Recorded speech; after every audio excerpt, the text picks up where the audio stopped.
Hey, take the lens cap off. That would be very helpful. All right, so this is going to be part two. I'm actually going to be working on the cabinet, but I did want to show you that I got those pretty straight, and I was able to reattach. Now, these are riveted. This one's a little loose, but it doesn't turn. So I'll be doing the same thing with this that I did with these. I just used a little bit of UV glue to kind of keep them in their spot. I don't know how well it's going to hold, but when I tighten the face down, I just won't over tighten it.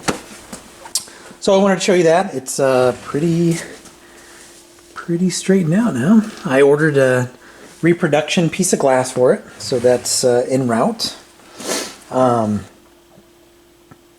I guess that's all I wanted to say about this particular portion of the resurrection. So let me, I'm going to move this out of the way and put the cabinet on the bench, and yeah, we'll work on that because I want to kind of have the glue drying, and I want to work on that and let that kind of do its thing while I'm formulating a plan for this. So let me get that set up. All right, so here's the cabinet. And I do want to show you something on the faceplate. So this is an engraved 2270. I need to compare this to my 2230. I believe it's champagne.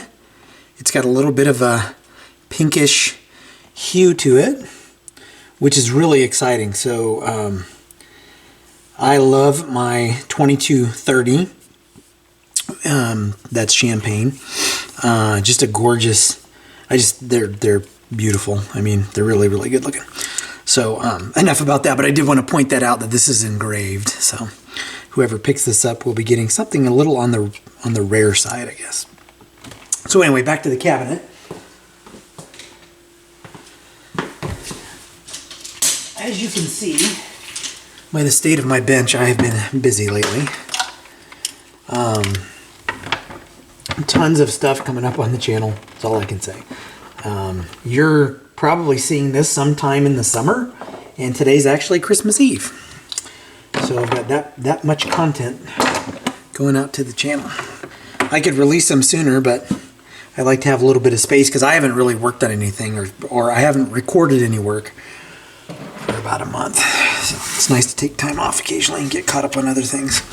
So here's what I have to address on this. So you can see, and I think I mentioned in the other video, this has been dropped. I mean, it's pretty apparent that this has been dropped on its face. So what I'm going to do is just get a little bit of wood glue in there, clamp that. It's not too bad. I'm not going to go crazy on trying to repair this. There's some damage here. You know, again, the thing was dropped. And basically what I'm going to do is, sorry, I'm trying to see what there's a stain here and it's coming right off. What I'm going to do is glue this and then clean this off and then let it dry. And then I'll do the Restore finish. I just don't know. I don't know what I'm gonna do. I gotta come up with a plan. I just don't know what the nature of these stains are. You know, if it's water damage or if it's finish that was removed. To me, it kind of looks like maybe some finish was removed. So I don't know what the Restore finish will do. Maybe I'll test a little spot and see what happens. And then that'll give me an idea whether or not I just need to, you know, lightly sand this. And then I really don't want to refinish it. That's not my thing. So anyway, let me get some glue and do this and clamp it and go from there.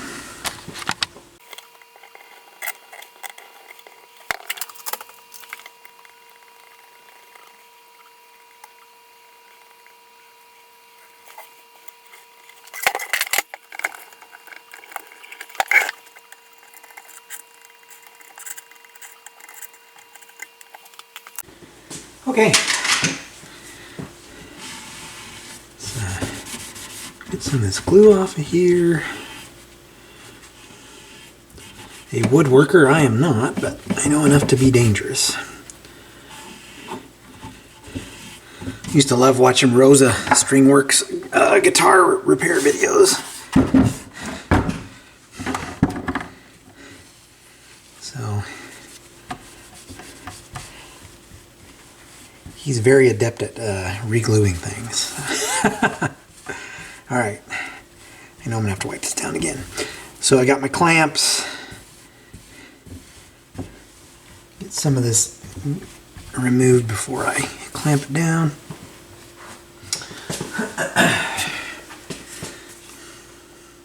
Again, not the woodworking channel. So if there's a better way, I'm sure. Well, let me tell you, there is a better way to do this. I'm sure. So, all right. I may have to put a block of wood across the back. They don't have to be, as long as I get this corner real tight, and I know it's off camera right now, but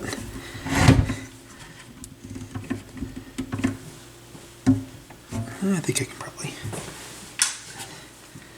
clamp that on the metal here. Again, I don't need to go crazy tight.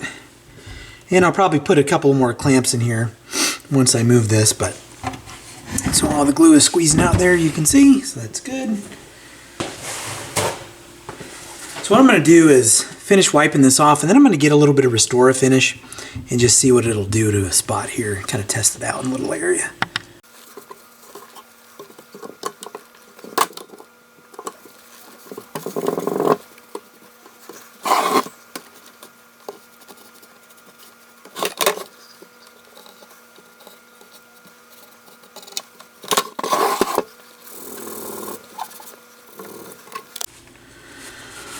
Well, if wiping this down with just a little bit of water is any indication, I think the Restore finish should work on this. I mean,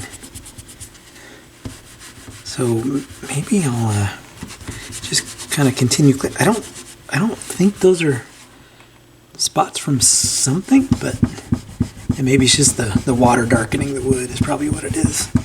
So yeah, because that's not doing anything there. But I think the Restore finish will be okay here. It's going to darken the cabinet. But, you know, I think most of these came with really dark cabinets. I know this is an earlier example. So we'll see. Had to kind of ease the tension on this one a little bit. It kind of made it not buckle. Oh, kind of pushed it up a little bit. So. The veneer might be veneer's a little looser. I'm going to put another clamp up and down on this side. So what I'll do is, this is going to dry for, you know, several hours. Being Christmas Eve, I probably don't need to be working on stuff. So we're actually going to be leaving soon. So what I will do is, if I get a wild hair and I decide to work on this afternoon, I will. Otherwise, I'll pick it up in a day or so after it's fully dried, and then we'll keep working on this cabinet. All right. So let's see what this Restore finish does.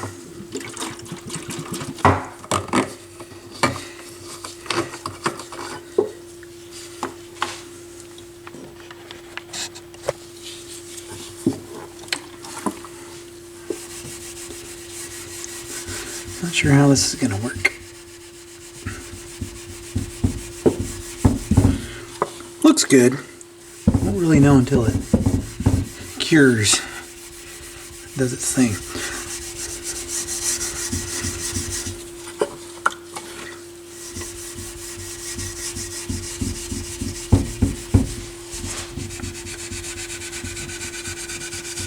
I like this. I like the gear that's a little bit older because the walnut finishes are lighter,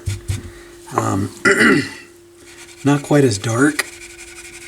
And they have that reddish kind of hue to them, so I really like that. All right, so I think you get the point of what I'm going to do here. So I'm going to apply the Restore finish. You can kind of tell where it's kind of soaked into those bare spots a little bit more, so we'll see how that looks.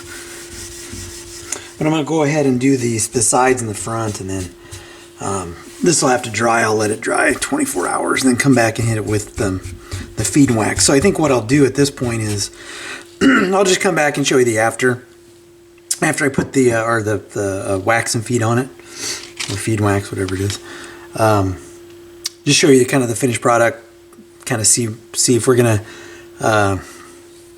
be satisfied with what we did, or if we're gonna change course. So I'll come back after I've done all that stuff. So here's the after. I just put some feed and wax on it a little bit ago. It's still a little kind of splotchy doing its thing, but I would say it's a definite improvement over what it was.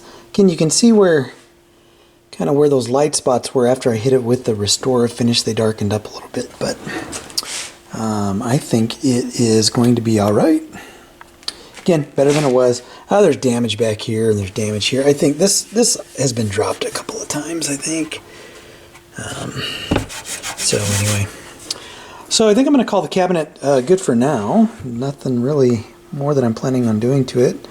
That darkened up after I hit it with the Restore Finish. So anyway, I'm going to call the cabinet good. I do need to find some feed. I mean, I have some kind of miscellaneous feed I can put on this. I may pick up some more Marantz specific feet for it, but I think I'm gonna I'll fill you in on what I decided after this whole project is wrapped up. So that's gonna do it for the cabinet. As always, if you like what you see, hit like, hit subscribe, and I will catch you in the next video.